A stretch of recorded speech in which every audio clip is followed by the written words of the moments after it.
मणिपुरी वारी पांबी चेनेना ताबिरिबा मयामबु अमुक हन्ना तरामना ओक्चरी ngasi miyamgidamक ngayhak pothananaba haiduna anauba horror story amakak uduna lakchari horror story asigi maming hinghat hatke hairiba horror story sigi ahanba warigi tangkakni horror story asida palliba minglaifam amadi story ase kanagumba hinglibi kanagumba amataga mari leinajade sumna khakki aibana बामना साजिंदुना इजबा वारीनी तामिनरसी horror story हिंगहाट हाट के अहन बसरुक तोंबा class 10 पास तौदुना इम्फाल की रामलाल पाल हायर सेकेंडरी स्कूल दा मपान मिंग चनबीरे अनकपा अद्वाइदा नातैसाबा काबरा फंगदबदगी असुम हाइगलक्तुना युमनाम लैकाई लाइरेंबी लंपाक पुखरी मयादा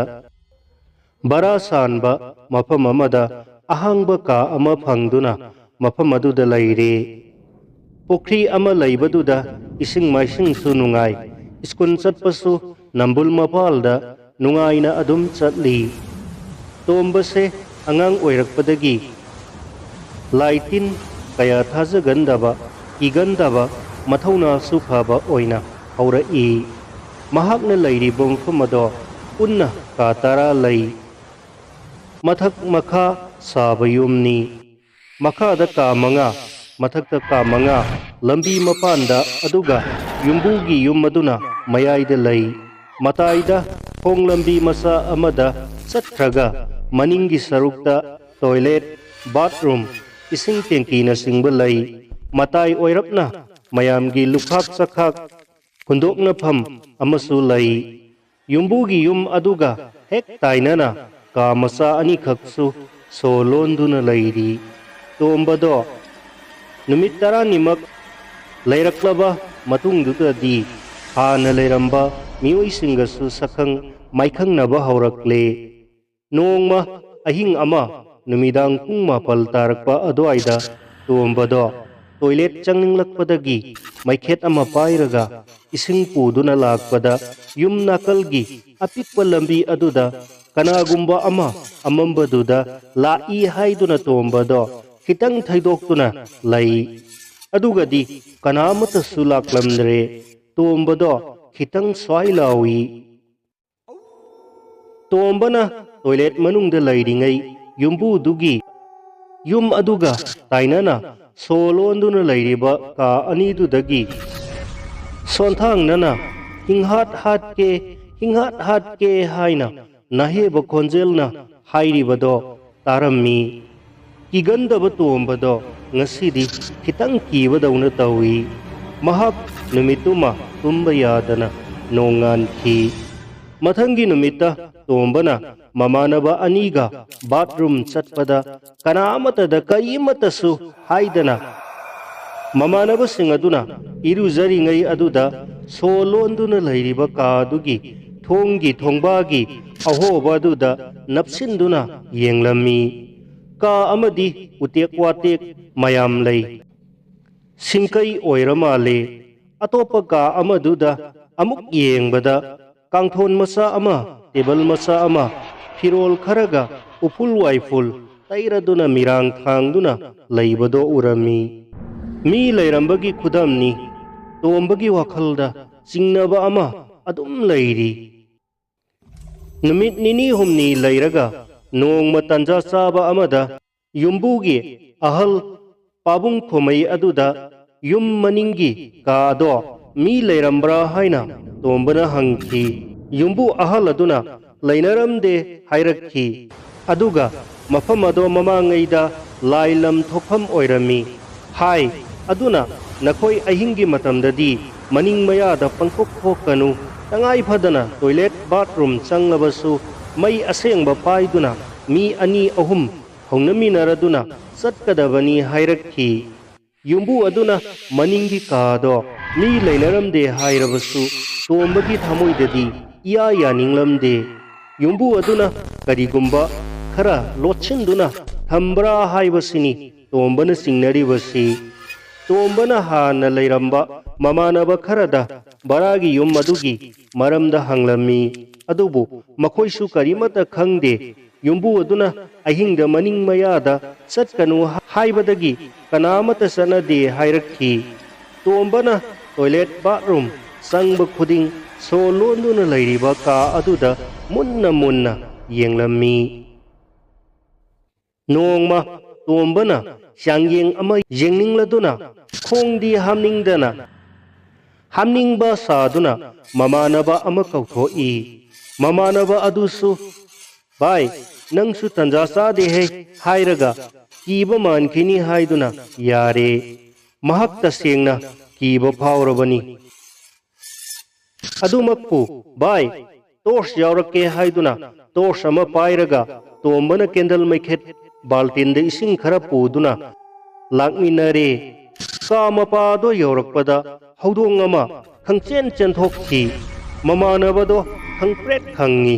ꯇꯣꯝꯕꯗꯤ ꯊꯣꯏꯅ ꯀꯤꯕ ꯄꯣꯛꯇꯦ ꯇꯣꯝꯕꯅ ꯇꯣꯏꯂꯦꯠ ꯃꯅꯨꯡꯗ ꯆꯪꯈꯤꯕ ꯉꯥꯏꯍꯥꯛꯇꯪ ꯑꯣꯏꯕꯒ ꯁꯣ ꯂꯣꯜꯂꯤꯕ ꯀꯥ ꯑꯗꯨꯗ ꯅꯨꯄꯥ ꯑꯃꯒ ꯅꯨꯄꯤ ꯑꯃꯒꯒꯤ ꯈꯠꯅ ꯆꯩꯅꯕꯒꯤ ꯈꯣꯟꯖꯦꯜ ꯇꯞꯅ ꯇꯥꯔꯛꯏ ꯍꯤꯡꯍꯥꯠ ꯍꯥꯠꯀꯦ ꯍꯥꯏꯕ ꯈꯣꯟꯖꯦꯜ ꯑꯃꯁꯨ ꯇꯥꯈꯤ ꯇꯣꯝꯕꯅ ꯚꯥꯏ ꯀꯗꯥꯏꯗꯅꯣ ꯃꯤ ꯈꯠꯅꯕꯒꯨꯝ ꯇꯧꯔꯤꯁꯤꯕꯣ ꯍꯥꯏꯔꯛꯏ ꯃꯃꯥꯟꯅꯕꯗꯨꯅ ꯊꯦꯡꯂꯕ ꯀꯥꯟꯁꯤꯗ ꯀꯗꯥꯏꯗꯒꯤ ꯃꯤ ꯈꯠꯅꯕꯅꯣꯗ ꯁꯠ ꯁꯠ ꯂꯣꯏꯁꯤꯜꯂꯛꯑꯣ ꯍꯥꯏꯔꯛꯈꯤ ꯇꯣꯝꯕꯗꯤ ꯈꯣꯟꯖꯦꯜꯗꯣ ꯑꯃꯨꯛꯁꯨ ꯇꯥꯏ ꯑꯃꯨꯛꯁꯨ ꯇꯨꯃꯤꯟ ꯂꯩ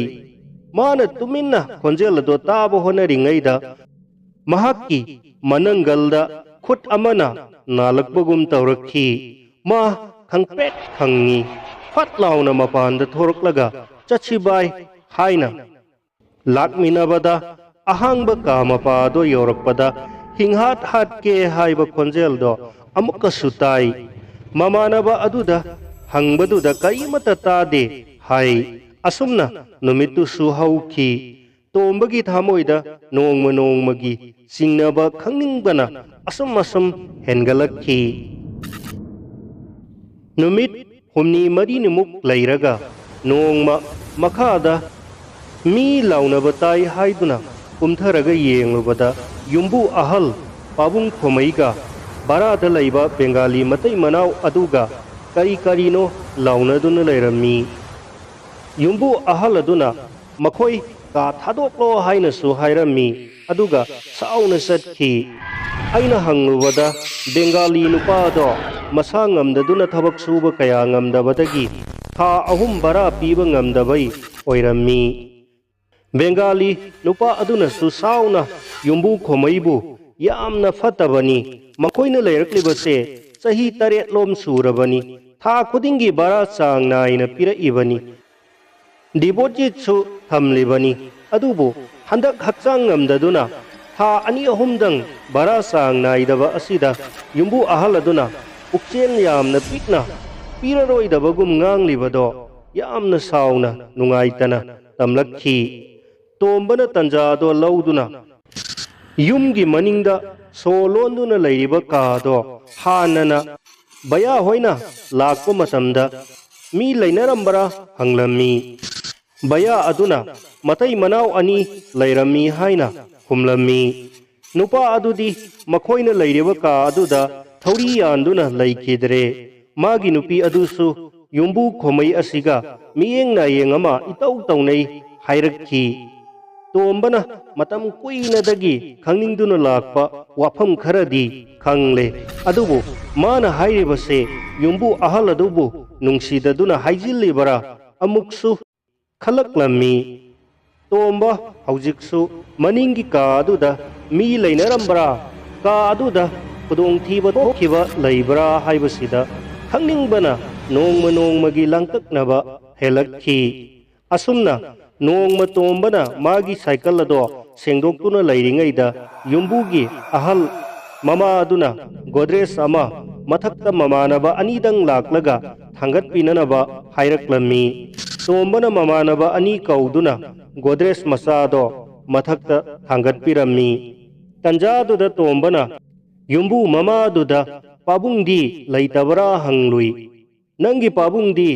ꯆꯤꯡꯉꯥ ꯃꯈꯥꯗ ꯃꯃꯥꯟꯅꯕ ꯑꯃ ꯎꯅꯕ ꯆꯠꯈꯤ ꯍꯥꯏꯔꯛꯈꯤ तोंबना ममानबा अनि अदो चतख्रगा खरा तप्थहौरगा युम्बू ममा अदुदा मनिंगी सो लोंदुना लैरिबा कादो मी लैनरंबरा हंगलुई ममा अदुना इसम चमना लैनरमी लैखिदबा यामना कुइरे हाइरक्खी तोंबा वा मखा अमुक हंगलुद्रे कादो मी लैनरमी हाइबसिदी तसेंगना थाजरे अदुगा युम्बू अहल खोमैना कादो मी लैनरमदे हाइना लोटलिबगी मरम करिगिनो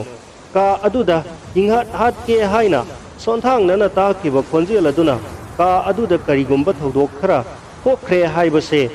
मा चप युंगना थाजरक्लमी तोंबना हेन्ना खंगनिंगबा थिजिनिंगबगी वाखलना लैताफम खंगलमदे कनादा हंगलुनी तानाफमसु लैते हंगफमसु लैते का अदुदा संगदुना यिंगनिंगबगी मैसा नोंगमगी खांगबा ngamlakkhide asumna numit kharani lairaga Durga Puja gi suti lakpadagi barada laiba mi ayamba yumda hanarakre aduga tombasu yumda lakle tombana makoi gi laikai aduda laiba ahal oiraba mama amada hangi mama bud pret asibagi thawaiga asibu asengba laibra haina hangi मदुदा अहल अदुना मसे तसेंगना लैबजानी बुंगो असीबगी थवाइसे फाब ngamlabadi अखोइगे अपाम्बा बोरगासु नीब जाबजानी अदुबु थवाइ फाबा हैत्रबदी मी असे हिंगात हातोकपनी हाइरक्लमी तोंबना लैरिबा बारागी yum अदुगी अहांब कादो तोंबना अमुक्तंग चंगलगे अदुगा असीबगी थवाइगा वारी सानरगे हाइबसे सब युंगना खनख्रे तोंबना दुर्गा पूजा की सुती लोयरदुना इम्फालदा हाइगलक्ले माना लाक्पा मतम अदुदा मखोइगी बारागी युम अदुदा लैरिबा मीसिंग अदो यामना लाक्नरमद्री माना लाक्पा नुमितकी अहिंग अदुगी नुमिदांग पुंग अममुक तारकपा अदवाइदा युम मै चाक्ले हाइना लाउनरकपदगी तोंबना मिकअप थोलक्तुना येंगलुबदा थंगनबगी युमदा शॉर्ट सर्किटगी मई हौरक्तुना युमगी का अमा मैना खरा चाक्लमी लाइरंबी लंपाक मयागी पुखरी दुदगी मयामना इसिंग सोक्तुना मई कनबदो तोंबसु यावरुई तंजादुदा तोंबा खोंग कन्ना हामनिंगलक्लमी माना मसादा कीबा अमता यावदना टॉर्च मचादो अमा पाइरगा इसिंग बाल्टिलदो पुदुना टॉयलेट ताना लाक्लमी टॉयलेट मनुंगदा लैरिंगैदा हिंहात हातकेने हाइबा खोंजेलदो अमुक तारक्लमी मा तुमिन्ना लैरमी टॉयलेट की थोंगदो मपानदा कनागुंबा अमना खंगहौदना कोना थाजिन किरमी तोंबना कनानो थोंग हांगदो ओ लाउरमी अदुदगी कनागुंबा अमा कप्पगी खोंजेलसु तारक्लमी तोंबना मसादा कीबा खुदिंगमक फाजिलगा कनानो नंगबो लाइरमीरा असीबगी थवाइरा करी ननिंग थुंगदबा लैबनो आई नंगी मतेंग पांगे खोंग हांगदो ओ हाइरक्लमी अदुदगी खोंग अदो तपना अमुक हांगदोगलक्लमी तोंबना मपानदा थोरक्तुना येंगबदा मपानदा कनासु लैरमदे अदुदगी अहांगबा का अदुगी थोंग अदो मतोंता के हाइना हांगदोक हांगजिन सानरी तोंबना ngasidi masada kiba amata फाउद्रे माना टॉर्च तो कापतुना का अदुदा तुमिन्ना संगलमी अदुगा कना लैगे नखोइगी निंगबा थुंगदबा लैरसु हायो आई मतेंग पांगजगे आइबुदी किहनगनो हाइरमी अदुगा टॉर्च तो का मनुंग अदुदा कापतुना येंगली अमनबा पोचै मिरांग मरक अदुदा से कोलम अमसु यावरमली माना खता अदो हांगदोक्तुना येंगलमी मदुदा दुकान की हिंसाब अमदी युम की हिंसाब कया इरी खता अदो फाक तुना येंगलिंगैदुदा थोंग अदो तपना मसा मथन्नतना के हाइना लोनसिनख्रे तोंबदो कीबा फावरक्ले कनानो आइबु किहनगनो आई मतेंग पांगजगे मीरा लाइरा थवाइरा हन्ना हाइजरक्लमी